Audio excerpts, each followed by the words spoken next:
राजकुमारी किशोरी, आप? विश्राम के समय यहाँ आके आपको कष्ट दिया, उसके लिए क्षमा चाहते हैं। परंतु हम आपसे एक आवश्यक कार्य पर बात करने आए हैं। क्या आप हमें कुछ समय दे सकते हैं? अवश्य। हम तो स्वयं आपके साथ समय बिताना पसंद करेंगे राजकुमारी। धन्यवाद। तुम कक्ष से बाहर जाओ।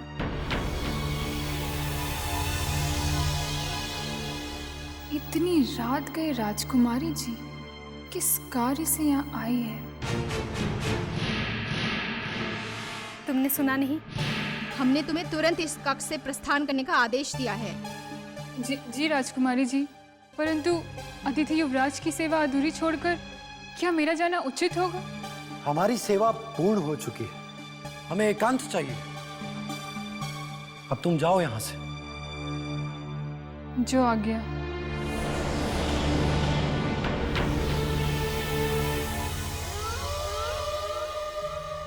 शाही मेहमान खाने से निकलने की तुम्हें इजाजत किसने दी? राजकुमारी किशोरी ने।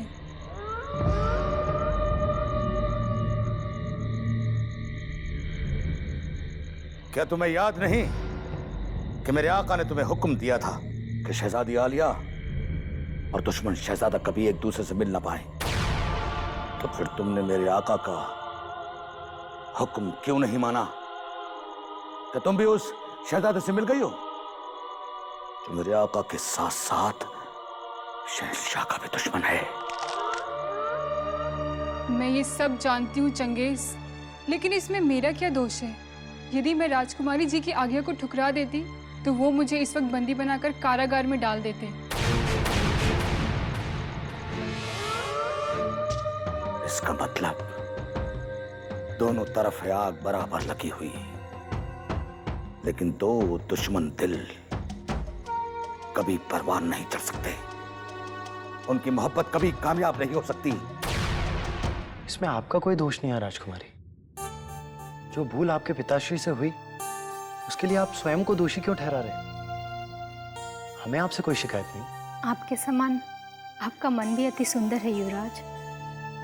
यदि आपके स्थान पे कोई और होता तो हमें कभी क्षमा न करता और हमें केवल घृणा की दृष्टि से देखता। यदि पिता कोई भूल करे तो उसका दंड उसकी संतान को नहीं मिलना चाहिए राजकुमारी। आपके पिताश्री ने हमें बंदी बनाकर जो अपराध किया है उसका दंड उन्हें अवश्य मिलेगा, क्योंकि जो जैसा बोता है उसे वैसा ही काटना पड़ता है। यही सृष्टि का नियम है।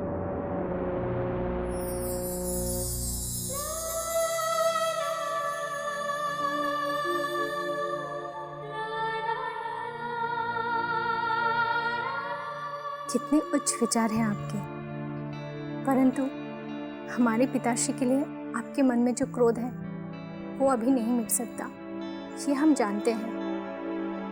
पर हो सके तो उन्हें क्षमा कर दीजिए। इस महल से प्रस्थान करने के पश्चात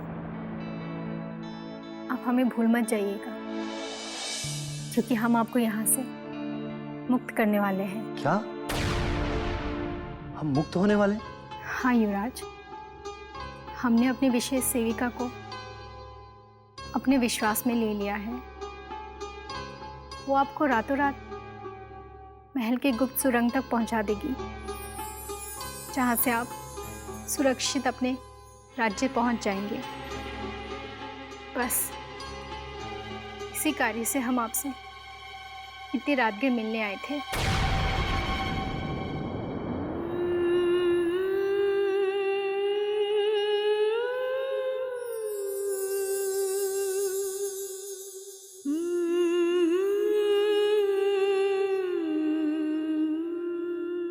अब हम चलते हैं युवराज।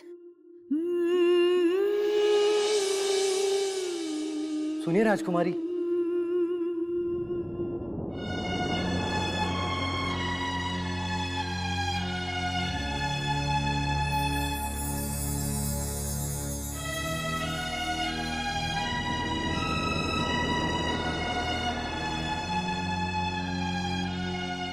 आपसे मिलने से पूर्व इस कक्ष में हमारा दम घुटने लगा था,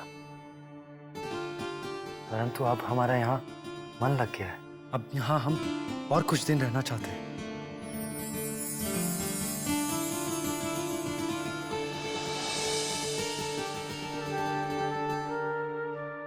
युवराज, युवराज नहीं, इंद्रजीत कहो किशोरी। जब आपके पिताश्री हमें सम्मानपूर्वक यहाँ से विदा करेंगे, तब हम आपको भी अपने साथ अपने राज्य लेकर चलेंगे। हमने निर्णय कर लिया।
शहजादी आलिया की आंखों में नूर और चेहरे पे छाई हुई हया, जिसे देखकर ऐसा महसूस होता है कि पानी सर से गुजर गया। आका को खबर करनी होगी कि उनकी मोहब्बत खतरे में है।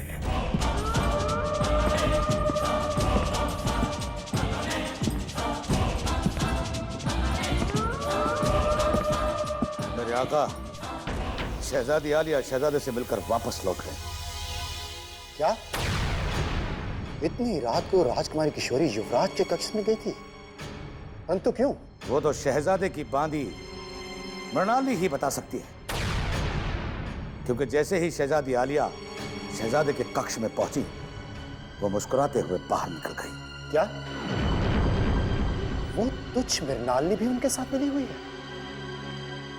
इसका दंड उसे अति शीघ्र मिलेगा। अगर मेरे आका मुझे हुक्म दें तो इसी वक्त उसका कत्ल करके अपने कंधे पर डालकर दोज़ख के दरवाजे तक छोड़कर आऊं, क्योंकि उसने मेरे आका का हुक्म टालकर दुश्मन की मदद की है। नहीं चंगेज खान, अभी नहीं। सबसे पहले हमें युवराज का रक्त बहाना है, जो हमारी किशोरी के मन पर अपना अधिकार जमाना चाहता है। उसके बाद हम मृणालिनी को नरक का द्वार दिखाएंगे।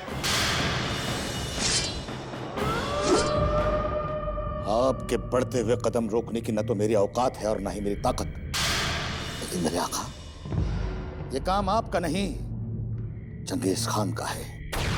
चंगेज खान आपको जाने नहीं देगा। हट जाओ चंगेज खान, हट जाओ, वरना आज हमारी तलवार तुम पर भी वार कर सकती है। युवराज इंद्रजीत सिंह ने अवश्य ही राजकुमारी के मन में अपना स्थान बना लिया है, इसीलिए अब वो रात के अंधेरे में भी उससे मिलने लगी, और जो हम कभी सहन नहीं कर सकते। हट जाओ चंगेज खान। आपके नाम पर 100 सर कुर्बान मेरे आका। आज पहली बार चंगेज खान हुक्मदूली करेगा, क्योंकि चंगेज खान नहीं चाहता कि शहजादे के खून के छींटे आपके दामन पर पड़े। मेरे आका, मुझ पर यकीन करें, शहजादे को मौत मिलेगी, लेकिन उसके मौत के फरिश्ते को चंगेज खान लेकर आएगा।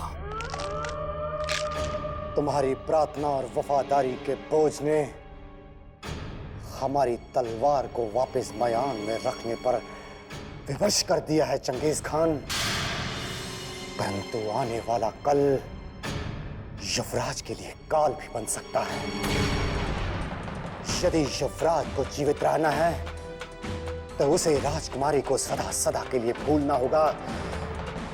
राजकुमारी का जन्म केवल महायोद्धा सोमनाथ के लिए हुआ है।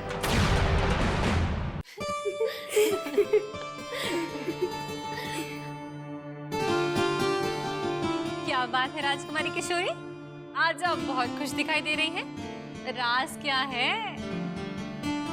अवश्य कुछ ना कुछ तो है जो आप मन ही मन इतना मुस्कुराए जा रही हैं। बताइए ना क्या राज है?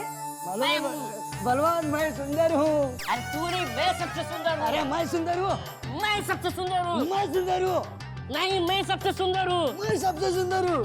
अगर मुझे माता श्री की खूबसूरती का ध्यान नहीं होता ना, तो मैं तुझे अभी मार देता।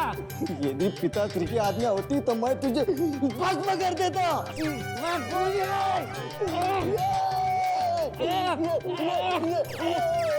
क्यों झगड़ रहे हो तुम दोनों? कौन है ये दोनों बाल?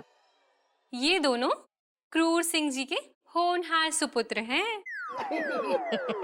ये है उनके बड़े सुपुत्र भीम सिंह और ये है उनके छोटे सुपुत्र बलवान सिंह। अरे वाह, कितने सुंदर नाम रखे हैं क्रूर सिंह जी ने इनके। वैसे तुम कौन हो? वैसे हम दोनों भाइयों के नाम की तरह तुम भी बहुत खूबसूरत और सुंदर दिख रही हो, पर हमें लगता है कि हमने पहले तुम्हें कहीं देखा है। ये हमारी राजकुमारी किशोरी हैं। भूल गए? तुम्ही ने तो इनका स्वागत किया था। मिल गई, मिल गई, मिल गई, राजकुमारी जी मिल गई। राजकुमारी जी मिल गई। तुम दोनों राजकुमारी जी को देखकर इतना खुश क्यों हो रहे हो? बता दो भैया। हाँ हाँ भीम, बता दे बता दे। वैसे भी जिनको हम लोग महल में इतने दिनों से ढूंढ रहे थे, आज वो सामने आ गई हैं, तो बताना तो पड़ेगा ही ना भीम। हाँ, बात ये है कि शीघ्र ही हम शिवगढ़ के महाराजा बनने वाले। परंतु हमारी माँ ने कहा था कि राजकुमारी किशोरी से विवाह करके तुम शिवगढ़ के महाराजा बन जाओगे।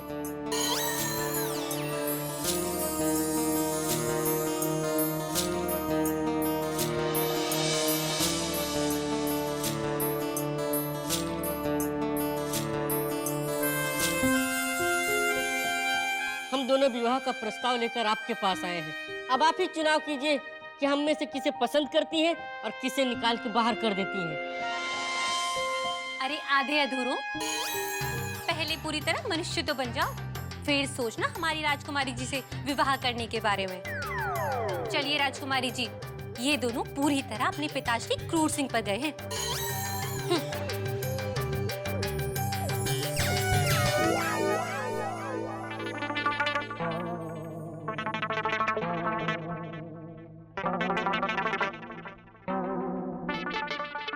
छोटे भैया, ये क्या हो गया?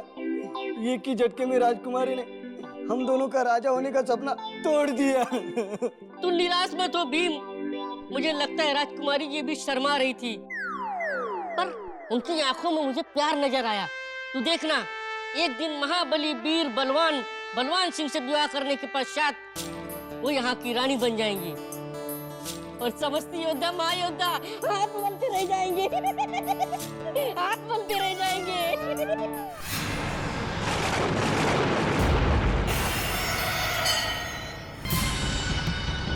जय मां काली, जय मां काली, जय मां काली, जय मां काली, जय मां काली,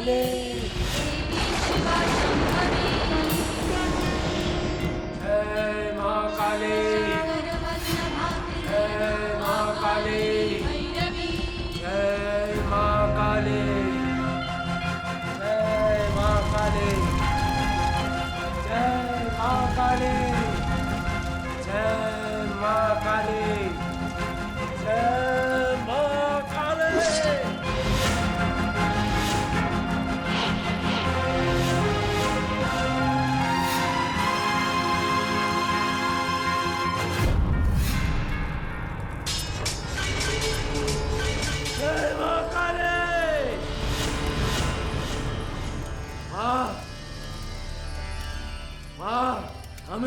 शक्ति दो कि हम अपने समस्त शत्रुओं के रक्त से आपका स्नान करा सके।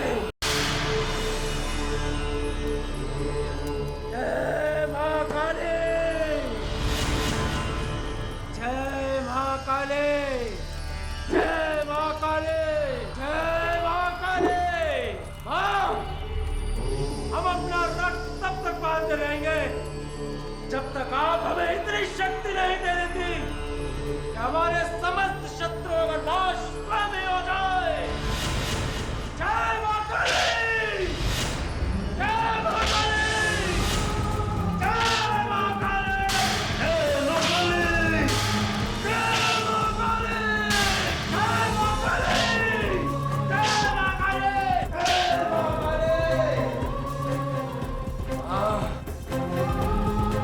आने के शत्रुओं का विनाश कर मां, आने के शत्रुओं का विनाश कर मां, आने के शत्रुओं का विनाश कर मां।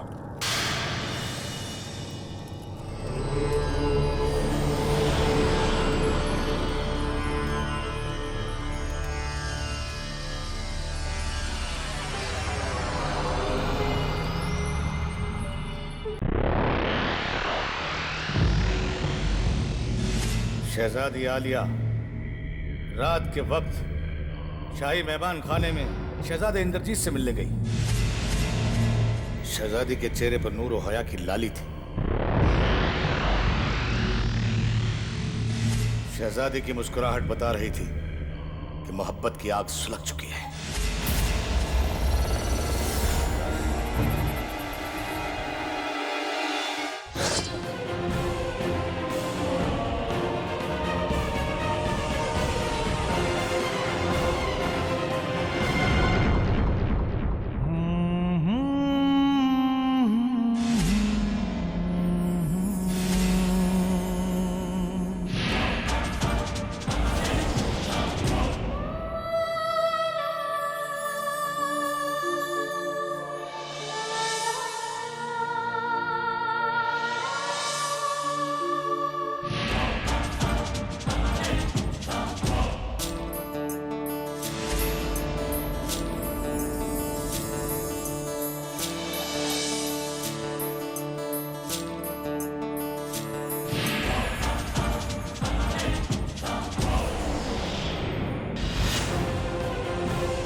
इंद्रजीत!